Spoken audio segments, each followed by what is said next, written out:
Bab 32. Kelicikan Nadia. POP Nadia. Setelah beberapa hari Mas Ilyas mengurus kasus anaknya yang masuk penjara, aku sengaja merayu dia agar mengajakku tinggal dengan orang tuanya.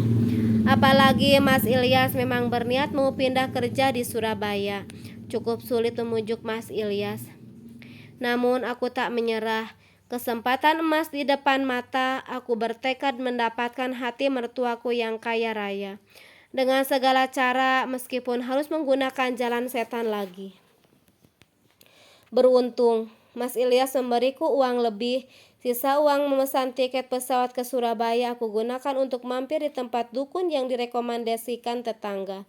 Tipe yang mudah bergaul membuatku akrab dengan tetangga. Maka dengan mudah mereka membongkar aib pribadi termasuk memberitahu tentang rahasia menaklukkan suami maupun mertua.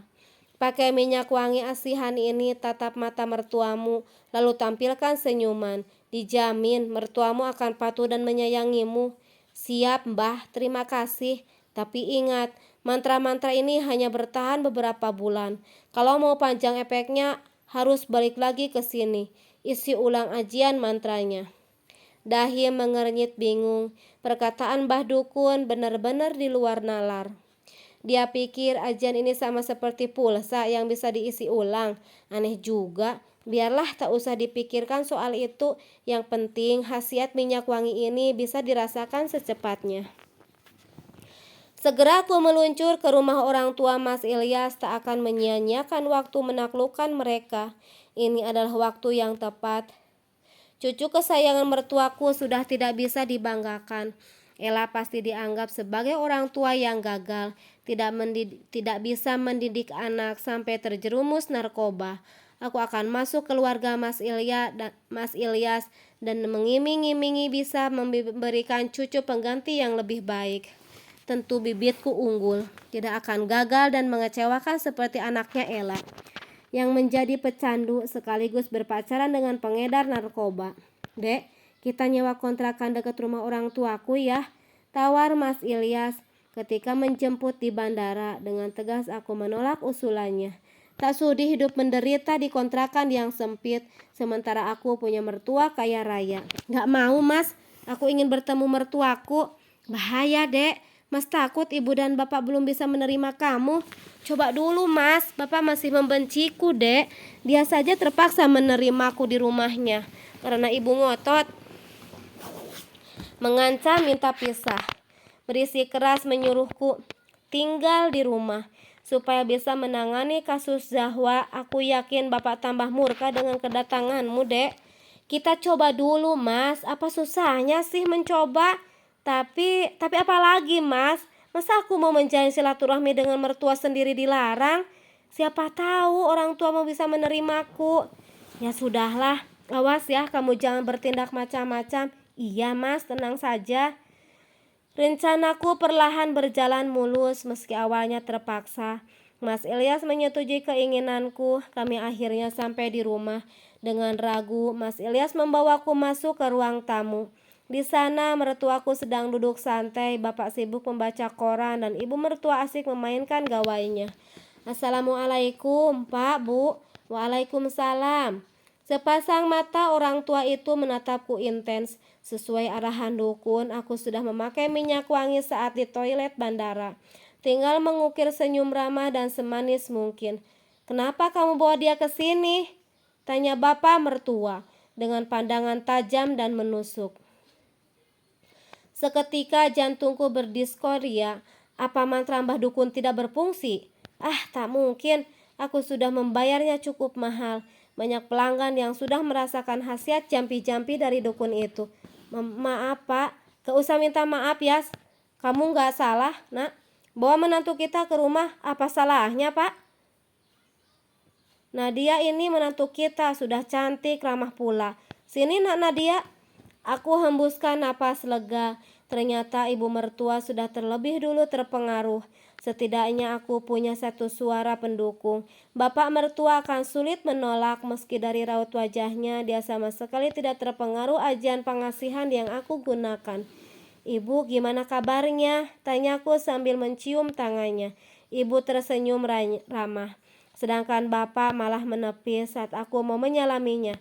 "Baik nak, maafkan bapak mertuamu, dia emang suka sensi. Tenang saja, ibu dukung kamu di sini. Kalian berdua harus tinggal bersama di rumah ini." "Tidak bisa, Bu. Bapak kepala rumah tangga di sini, jadi bapak yang berhak memutuskan." "Ingat Pak, rumah ini juga milikku. Tanahnya hasil warisan orang tuaku, jadi aku juga berhak memutuskan. Kalau bapak tidak terima, ceraikan saja aku." "Bu, jangan bicara kayak gitu," sergah Mas Ilyas. Suamiku pasti tidak menyangka ibunya bersikukuh membela, langsung menganggapku bagaikan anaknya sendiri. Padahal terakhir kami bertemu, ibu begitu membenciku. "Biarin aja Yas, bapakmu yang keterlaluan. Anak sama mantu sendiri mau diusir, cucu dan mantan menantunya yang gak beres tetap dibela. Heran ibu sama bapakmu." "Bu, yo sadar, kamu ini bela orang yang salah." "Halah, bapak yang harusnya sadar, bapak juga bela orang yang salah. Lihat, cucu kita jadi pecandu barang setan karena didikan jelek dari ibunya." "Terserah ibu, bapak capek ngomong sama ibu." Bapak mertua pergi sambil menahan emosi. Heran kenapa dia tidak terpengaruh dengan pewangi ini. Biarlah, yang penting ibu mertua ada di bawah kendaliku. Posisi saat ini aman. Bapak pasti tidak bisa menolak keinginan istrinya. "Nadia, maafkan bapak mertuamu. Dia memang sedikit gila. Menantu baik kayak kamu ditolak, tapi si Ella yang gak becus itu dibela-bela." "Bu, gak usah bawa-bawa Ella." "Kenapa Yas? Kamu mau bela si Ella juga? Kalian memang termakan guna-guna perempuan itu." "Tenang Bu, lupakan soal Ella. Nadia akan jadi menantu yang membanggakan dan bakal kasih cucu buat ibu." "Nah, ide bagus. Ibu mendukungmu 100% Ilyas. Jaga istrimu. Segera beri ibu cucu. Sekarang ajak Nadia istirahat. Ibu mau masak makan spesial buat dia." "Makasih ibu cantik." "Sama-sama nak." "Ilyas, cepat ajak istrimu ke kamar." Ibu berlaru ke dapur. Dewi keberuntungan berpihak padaku. Sekarang aku bisa merasakan hidup enak di sini.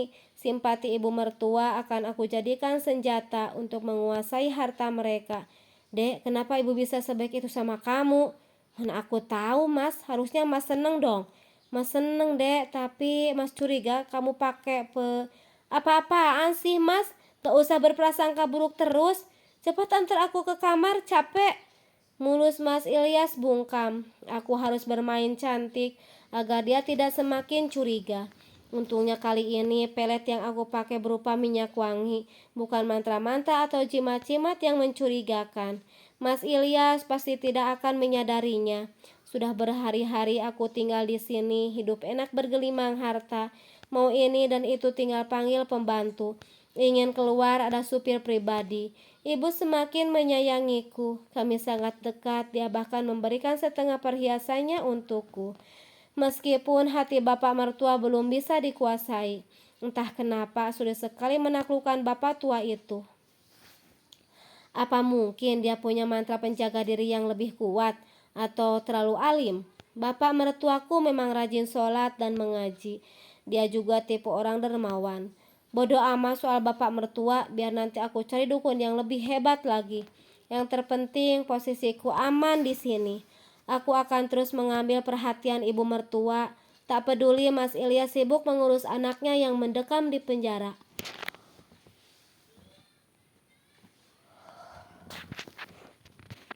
Dan nekat bunuh diri.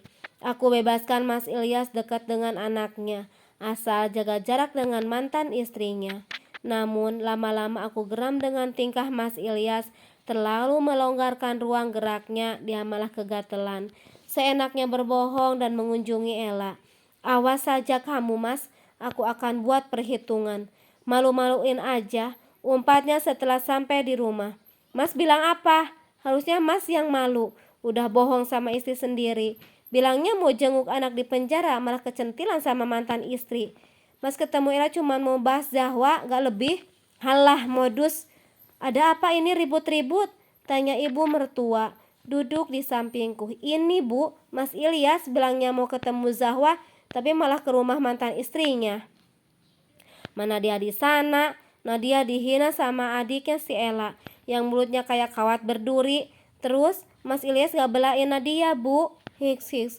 Sengaja mendramatisasi keadaan supaya ibu simpati mau mendukungku dan bersikap tegas pada Mas Ilyas.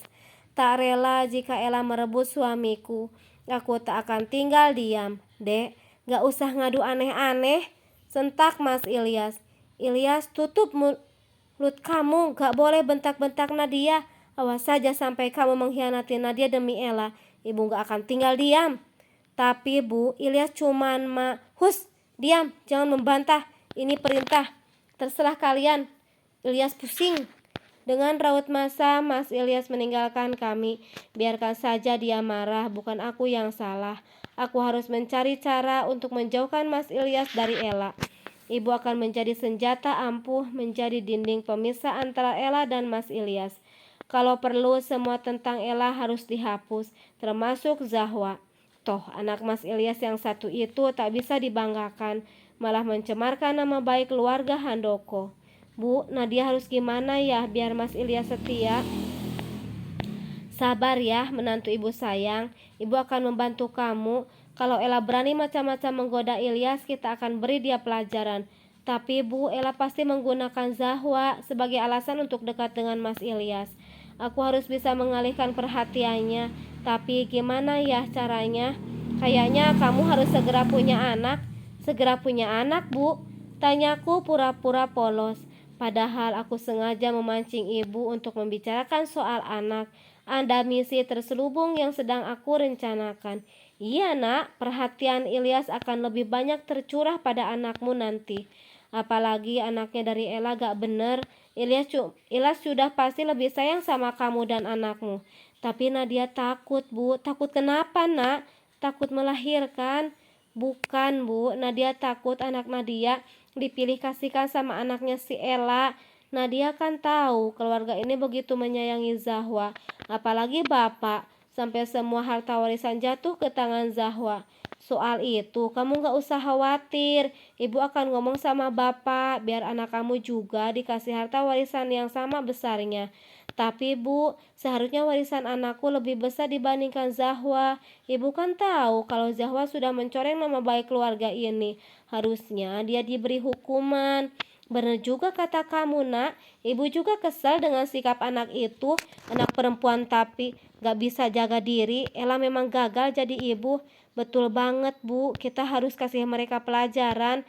Bukan karena benci, tapi biar jerah Bu. Nanti keenakan dikasih uang dan warisan, malah dipakai beli barang haram lagi." "Iya Nak, kamu bener banget. Ibu bakal bicara sama bapak." "Makasih ya Bu, tolong secepatnya bilang sama bapak. Nadia takut Ella lebih dulu mempengaruhi bapak untuk meminta warisan dengan alasan uang jaminan membebaskan Zahwa. Ibu akan segera bicara. Gak sudi harta warisan cucu ibu jatuh ke tangan dia. Rasakan Ella, kamu tidak akan mendapat sepeser pun harta dari keluarga Handoko. Aku menantu mereka, semua harta harus jatuh kepadaku."